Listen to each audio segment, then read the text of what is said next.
को आगे और पीछे दोनों में ही आपको डिस्क मिलता है। अब हो सकता है कि ये जो बोनेट है अच्छे से अलाइन नहीं हो या फिर जो भी बात हो, ये थोड़ा सा फिनिशिंग जो है वो यहाँ पे और थोड़ा बेहतर हो सकता था। सो ये आज हमारे सामने आप देख रहे हो इंडिया फास्टेस्ट हैचबैक। अब आप मुझे ये बोलोगे कि भाई इंडिया फास्टेस्ट हैचबैक तो अपनी Hyundai i20 L9 है, बट नहीं भाई। सबसे पहले मैं आपको इसका जो बोनेट है वो खोल के दिखा देता हूँ। इसमें आपको जो इंजन है वो क्या मिलती है। यहाँ पे आपको 1.2 लीटर का टर्बोचार्ज जो इंजन है वो मिलता है, जिसको कि ऑलरेडी हम लोगों ने नेक्सॉन में देख रहा है 1.2 लीटर वाला, जिसमें आपको 120 bhp की पावर एंड 170 Nm का जो टॉर्क है वो ये वाली इंजन निकाल के देती है। देखो यही अगर मैं इसे कंपेयर करूँ विद दी i20 L9 तो उसमें भी आपको 3 सिलेंडर इंजन मिलता है, इसमें भी आपको 3 सिलेंडर इंजन मिल जाता है, बट वहाँ पे आपको 118 bhp का पावर मिलता है और यहाँ पे आपको 120 bhp की जो पावर है वो निकाल के देती है ये वाली इंजन। तो उस हिसाब से अगर आप देखोगे तो इसे कहना ये गलत नहीं होगा कि भाई इंडिया फास्टेस्ट हैचबैक है। भले ही आपको 2 bhp का ही फर्क बस आपको वहाँ पे पड़ता है, बट हाँ ये चीज़ आपको यहाँ पे टाटा अल्ट्रॉज रेसर के साथ जो है वो आपको यहाँ पे मिल जाएगी। उसके बाद अगर इसके ओवरऑल लुक्स और डिज़ाइन के बारे में बात करी जाए तो ओवरऑल अगर इसका कलर थीम अगर इस टाइप का ना हो, जिसमें आपको रेसिंग स्ट्रिप्स वगैरह ना हो, तो कोई बता भी नहीं पाएगा कि अपनी जो अल्ट्रॉज है या फिर अल्ट्रॉज रेसर में क्या डिफरेंसेस है। और यहाँ पे आपको जो सबसे पहला जो अपना हेलोजन हेडलाइट्स है प्रोजेक्टर सेटअप के साथ वो मिल जाता है, और जो हाईवे में उसके लिए आपको जो हेलोजन जो लैंप है नॉर्मल रिफ्लेक्टर वाला वो मिल जाता है। नीचे आपको फॉग लाइट मिल जाती है एंड DRL आपको जो है वो यहाँ पे आपको मिल जाएगी। अब यहाँ पे आपको टोटल 3 वेरिएंट आपको यहाँ पे मिल जाता है, R1, R2, R3, और ये top of the line variant है R3, जिसमें आपको सारे जो फीचर्स हैं वो मिल जाते हैं और इसकी जो प्राइसिंग वगैरह वो आपको यहाँ पे नीचे में जो है वो आप शो हो रही होगी। बाकी अगर आप लोग पुणे से तो भाई दे मोटर्स टाटा के सारे कॉन्टैक्ट डिटेल्स आपको मिल जाएंगे। तो अगर आप लोग को ये गाड़ी लेनी है या फिर टाटा का कोई भी प्रोडक्ट लेना है तो for the best of best support यहाँ पे आप आ सकते हो।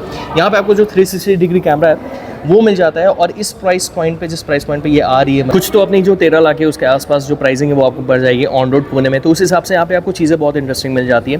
एंड ओवरऑल अगर मैं इसकी लुक्स के बारे में बात करूँ तो देखो भाई मेरे हिसाब से अल्ट्रॉज एक सच में एक बहुत ही ऐसे हॉट एच वाला जो अपना जो टैगलाइन है उसे यहाँ पे जस्टिफाई करता है, क्योंकि जो ओवरऑल लुक्स है गाड़ी की वो मुझे बहुत अमेजिंग मिलता है।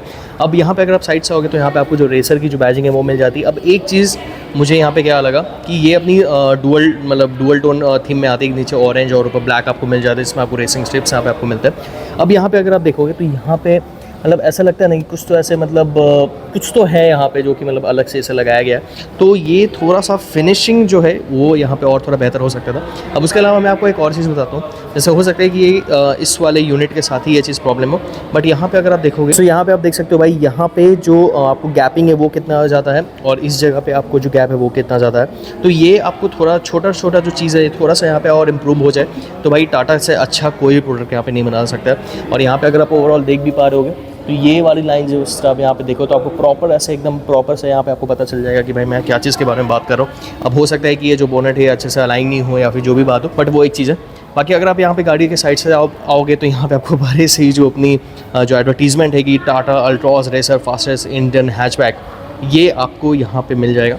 साथ में यहाँ पे आपको जो स्पॉइलर है जो कि आपको नॉर्मल अल्ट्रॉज से ज़्यादा थोड़ी बड़ी स्पॉइलर मिलती है, जो कि ओवरऑल इस गाड़ी की ओवरऑल जो लुक्स है जो थीम है उसको ये अच्छे तरीके से यहाँ पे मैच करे, तो यहाँ पे आपको ये चीज़ मिल जाता है। बाकी आप अगर यहाँ पे व्हील्स की तरफ आओगे तो आपको वहीं यहाँ पे आपको R16 मतलब 185/60 R16 इंचेस के यहाँ पे आपको व्हील्स मिल जाएंगे, जिसमें आपको फ्रंट में डिस्क एंड रेयर में आपको ड्रम ब्रेक्स मिलते हैं। अब यहीं अगर आप i20 L9 पे तरफ आप जाओगे तो वहाँ पे आपको आगे और पीछे दोनों में ही आपको डिस्क मिलता है, तो वो एक चीज़ है। बाकी ओवरऑल अगर आप गाड़ी की डायमेंशंस को अगर आप देखोगे तो आपको डायमेंशंस में कुछ ज़्यादा वहाँ पे डिफरेंस नहीं है। मतलब 95 mm आपको ज़्यादा बड़ी है, मतलब लेंथ वाइज N9 अपनी मतलब 3995 उसकी पड़ती है शायद अप्रॉक्स, और अपनी ये वाली जो गाड़ी इसके 3900 mm पड़ती है। और वहीं पे अगर आप इस गाड़ी की ओवरऑल ग्राउंड क्लियरेंस को देखोगे तो यहाँ पे आपको 165 mm का जो ग्राउंड क्लियरेंस है वो मिल जाएगा, और N9 में हमें 170 mm का जो ग्राउंड क्लियरेंस है वो मिलता है, तो वो एक डिफरेंस है। बाकी हाइट वगैरह विद वगैरह में आपको कुछ ज़्यादा का यहाँ पे डिफरेंस नहीं है। हाँ, हाइट में विद में यहाँ पे आपको 1775 mm का जो विद है वो आपको i20 L9 में मिलता है, और 1755 mm का जो विद है वो आपको अपने अल्ट्रॉज रेसर में मिल जाती है। तो ये एक डायमेंशंस के हिसाब से आप देख पा रहे होगे। अब चलते हैं गाड़ी के बैक प्रोफाइल की आपको कैसे लुक मिलती है उसके बारे में आप बात करते हैं। तो यहाँ पे ओवरऑल आप देखोगे तो भाई देखो मुझे अल्ट्रॉज रेसर से यहाँ पे कुछ भी या फिर अल्ट्रॉज से मुझे डिज़ाइन वाइज मुझे यहाँ पे कोई भी कंप्लेंट्स नहीं, क्योंकि डिज़ाइन मुझे सच में अल्ट्रॉज की बहुत अमेजिंग लगती है।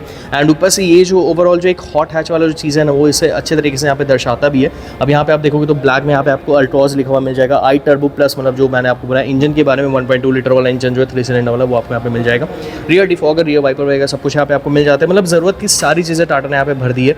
और यहाँ पे आपको शार्क फिन एंटीना भी मिल जाता है, और यहाँ पे आप रेसिंग स्ट्रिप्स यहाँ पे आप देख सकते हो कैसे एंड कर रही है। तो ओवरऑल लुक्स और डिज़ाइन के मामले में मतलब जो कलर थीम वगैरह यहाँ पे रखा गया काफ़ी अच्छे तरीके से यहाँ पे आपको मिल जाता है। हालांकि आपको बस 3 ही कलर ऑप्शन यहाँ पे आपको मिलते हैं। एक तो आप ये कलर आप अपने हमारे सामने देखे हो, एक नार्डो ग्रे कलर आप बोल सकते हो उसे, वो मिल जाती है, और एक वाइट कलर मिल जाती है। एंड मुझे नार्डो ग्रे कलर वाली बहुत ही ऐसे यूनिक लगती है भाई कसम से। अब यहाँ पे आपको जो रियर पार्किंग कैमरा वो मिल जाता है, पार्किंग सेंसर्स आपको 2 पार्किंग सेंसर्स मिल जाएंगे। अब यहाँ पे आपको मिल जाता है काफ़ी डिसेंट साइज़ का बूट स्पेस, जिसमें आप अपने जो बड़े लगेजेस है वो यहाँ पे आप रख सकते हो।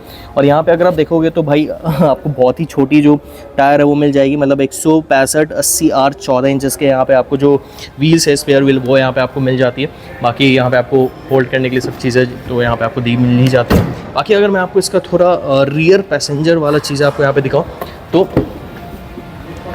जस्ट चेकआउट गाइस, यहाँ पे आपको इजीली एक्सेस और बाहर आने के लिए यहाँ पे आपको 90 डिग्री वाला जो सबसे जो एक हुक पॉइंट था अपने टाटा अल्ट्रॉस के साथ जब ये नया आई थी, तो वो चीज़ आपको यहाँ पे भी मिल जाएगी, क्योंकि ऑब्वियसली चेसिस वगैरह सब कुछ यहाँ पे आपको सेम है, कोई भी दिक्कत नहीं है। यहाँ पे आपको लेदराइट सीट मिल जाते हैं रेसिंग स्ट्रिप्स के साथ। यहाँ पे आपको ऑरेंज कलर की जो स्टिचिंग है जो दर्शाता है कि भाई अपनी ये अल्ट्रॉस रेसर है, तो वो सारी चीज़ें यहाँ पे आपको मिल जाती है। अब ये जो कलर आप बाहर देख रहे हो, जो अंदर की जो कलर है वो आपको एकदम सेम टू सेम मिलने वाली है, तो वो एक चीज़ है। बाकी अगर मैं आपको अंदर की चीज़ आपको बताऊँ तो देखो, तो सीटिंग वाइज मुझे यहाँ पे ज़्यादा कुछ कंप्लेंट्स नहीं है। अंदर थाई सपोर्ट आपको डिसेंट यहाँ पे मिल जाता है। हेडरूम जो है वो भी आपको यहाँ पे काफ़ी डिसेंट मिल जाएगा। अब जो आप नी रूम की तरफ यहाँ पे आप देख पा रहे होगे, तो नी रूम मेरी हाइट है 5'10", जस्ट फॉर योर रेफरेंस।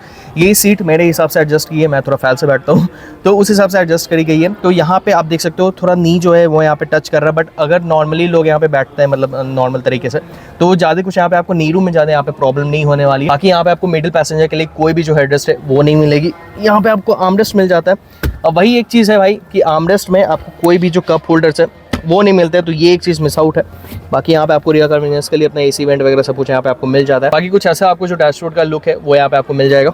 यहाँ से मैं क्या ही बोल रहा हूँ, चलिए आगे चल के जो आपको बातें हैं वो कर लेता हूँ। अब जो सबसे बड़ा लोगों का जो ये चीज़ रहता है ना भाई, टाटा अल्ट्रॉस रेसर या फिर i20 L9, तो मेरे हिसाब से अल्ट्रॉस रेसर के साथ आप जा सकते हो, क्योंकि पावर वगैरह आपको ज़्यादा मिलता है। अब यहाँ पे अगर आप देखोगे तो यहाँ पे आपको वेंटिलेटेड सीट मिल जाएगी, हाइट एडजस्टेबल, और जो रिक्लाइनर वगैरह फंक्शन वो सब कुछ आपको मिल जाएगा। बस सारी चीज़ आपको मैनुअली है। बाकी इस साइड में आपको पावर विंडो के कंट्रोल्स वगैरह सब कुछ मिल जाता है। अब अगर गाड़ी के अंदर चलें, ओके जी, तो भाई आ गए हैं यहाँ पे गाड़ी के अंदर में। सबसे पहले मैं आपको इस गाड़ी का जो चाबी है वो दिखा देता हूँ। तो भाई कुछ इस टाइप की जो की है वो मिल जाती है। मेरा ये छोटा सा ये था कि जैसे यहाँ पे टाटा वगैरह का जो सारे में जैसा मैं की मिलता है वैसे हमें यहाँ पे की मिल रहा है, बट यहाँ पे अगर थोड़ा सा स्ट्रिपिंग वगैरह यहाँ पे दे देते ना, तो भाई की भी एकदम पूरा ऐसे ये करता कि भाई आप टाटा अल्ट्रॉस रेसर लेके चल रहे हो। अब ऐसा की लिखा रहेगा तो किसी को पता ही नहीं चलेगा कि भाई टियागो है कि अल्ट्रॉस है कि सफारी है कि हैरियर है, तो ये एक चीज़ है। बाकी आपको कैसा लगता है इसका की फॉब आपको कमेंट सेक्शन में जो बताओ। हालांकि टाटा कर्व जो सामने अपनी खड़ी उसका की फॉब कंप्लीटली यहाँ पे कंपनी ने चेंज करा है, तो वो एक चीज़ काफ़ी ज़्यादा अच्छी है। अब यहाँ पे आप देख पा रहे हो तो भाई यहाँ पे आपको कंप्लीटली जो डिजिटल जो अपना मीटर है वो यहाँ पे आपको मिल जाता है, जिसमें आपको बहुत सारी जो इन्फॉर्मेशन है वो यहाँ पे आपको मिल जाएंगे, जिसमें आपको टैकोमीटर, फ्यूल मीटर सब कुछ यहाँ पे आपको मिल जाता है। उसके अलावा यहाँ पे आपको जो ज़रूरत की सारी चीज़ें हैं जो आपको ड्राइवर से रिलेटेड है वो सब कुछ आपको यहाँ पे मिल जाएंगी, तो वो एक चीज़ मुझे काफ़ी ज़्यादा अच्छी लगती है। बाकी यहाँ पे आपको ऑटोमेटिक हेडलाइट जो वाइपर्स है वो सारे कंट्रोल्स यहाँ पे आपको मिल जाएंगे, एंड ऑटोमेटिक हेडलाइट वगैरह सब कुछ यहाँ पे आपको मिल जाएगी। अब इसके आप स्टीयरिंग व्हील को देखोगे तो आपको स्टीयरिंग व्हील आपको जैसा नॉर्मल स्टीयरिंग व्हील मिलता है अपने अल्ट्रॉस में, वैसे ही आपको स्टीयरिंग व्हील मिलेगा, जिसमें आपको ऑरेंज कलर की जो स्टिचिंग है वो मिल जाती है। मिडिल कंसोल की तरफ आप आओगे तो यहाँ पे आप एक चीज़ देख पा रहे हो कि यहाँ पे आपको अल्ट्रॉस मिलता है। मुझे याद है कि जब नया नया अल्ट्रॉस आया तो यहाँ पे वो वॉल्यूम नॉब सारी जो चीज़ें वो यहाँ पे आपको मिलती थी, बट यहाँ पे वो चीज़ नहीं दिया है कंपनी ने, जो कि मेरे हिसाब से थोड़ा सा यहाँ पे डाउन साइड है। वो बहुत अच्छी चीज़ थी जो यहाँ पे कंपनी ने दिया। बाकी ये जो अपना टच रिस्पॉन्स वगैरह आप जो चीज़ चेकआउट कर पा रहे होगे, तो भाई यहाँ पे आपको वही जो सारी चीज़ें वो। हाँ, एक और चीज़ मैं आपको ये बताना भूल गया कि भाई इस गाड़ी की जो कैमरा क्वालिटी है मुझे i20 L9 से बहुत ही बेहतरीन लगती है। जैसे मैं आपको दिखाता हूँ, आप चेकआउट करो गाइज, ये जो अपना कैमरा क्वालिटी है सीरियसली ये बहुत अमेजिंग लुक्स और मतलब बहुत अमेजिंग ऐसे क्लैरिटी के साथ आता है। और मतलब हल्का फुल्का यहाँ पे आपको ब्लर दिखेगा, बट एज सच कुछ ज़्यादा डिफरेंस नहीं है। बट यहाँ पे जो क्वालिटी है कैमरा की वो i20 L9 से ज़्यादा अच्छी है। बाकी अगर मैं आपको इसका ये इस तरफ आप आओगे तो यहाँ पे आपको जो बटन है वो आपको मिल जाएंगे, जिसमें आपको कैमरा वगैरह मिल जाएगा। जैसे आपको मैं 360 भी दिखाऊँ ना, तो भाई देखो बहुत अमेजिंग क्वालिटी के साथ आती है। एक चीज़ तो मैं यहाँ पे आपको बोल सकता हूँ। बाकी यहाँ पे आपको लॉक जो बटन है वो यहाँ पे आपको मिल जाता है। अब यहाँ पे आप देखोगे तो एसी के कंट्रोल से सब कुछ मिलेंगे, ऑटोमेटिक एसी आपको मिल जाएगा, वायरलेस चार्जिंग का पैड मिल जाएगा, 12V का चार्जिंग सॉकेट मिल जाएगी, सब कुछ यहाँ पे आपको मिलता है। मतलब ज़रूरत के हिसाब से जितनी भी सारी चीज़ें हैं वो सब कुछ यहाँ पे आपको मिल जाएगा। और इंडियंस का जो सबसे बड़ा प्यार है यानी सनरूफ, वो भी यहाँ पे आपको मिल जाती है। काफ़ी डिसेंट साइज़ की जो सनरूफ है वो मिलती है आपको यहाँ पे। बाकी ग्लॉसी फिनिश आपको यहाँ पे मिल जाने वाला, जो कि बहुत आराम से जो स्क्रैचेस है और जो फिंगरप्रिंट मैग्नेट है वो हम इसे कह सकते हैं वही अपना टिपिकल जो अपना ग्लव बॉक्स है टाटा के, जिसमें आपको सारे गाड़ियों में मिलता है, वैसे ही आपको टिपिकल जो ऑर्गेनाइजर जिसे हम बोल सकते हैं वो आपको यहाँ पे मिल जाती है। बाकी यहाँ पे आपको वैनिटी मिरर मिल जाएगा, यहाँ पे आपको टिकट होल्डर मिल जाएगी, एंड इस तरह पे आपको जो पैसेंजर वगैरह सारी चीज़ें मतलब एयर बैग्स वगैरह सब कुछ मिल जाएगा। SOS का बटन यहाँ पे आपको मिल जाता है, एंड वाइट कलर की अपनी जो बॉडी लाइट्स है वो मिल जाती है। तो वो एक चीज़ें हैं। अब यहाँ पे अगर आप देखोगे तो यहाँ पे आपको मैनुअल हैंड ब्रेक मिल जाएगा, कप होल्डर्स है, एंड उसके बाद यहाँ पे आपको मैग्नेटिक वाला वही जो अपना आर्मरेस्ट है वो मिल जाएगा, जिसको स्लाइडर आगे पीछे आप कर सकते हो मेरे हिसाब से। यहाँ पे i20 N-Line, और इस गाड़ी को मैं अगर ऐसे नॉर्मली चीज़ें देखूँ तो देखो i20 N-Line थोड़ा सा ऐसे प्रीमियम आपको ज़्यादा लगेगा।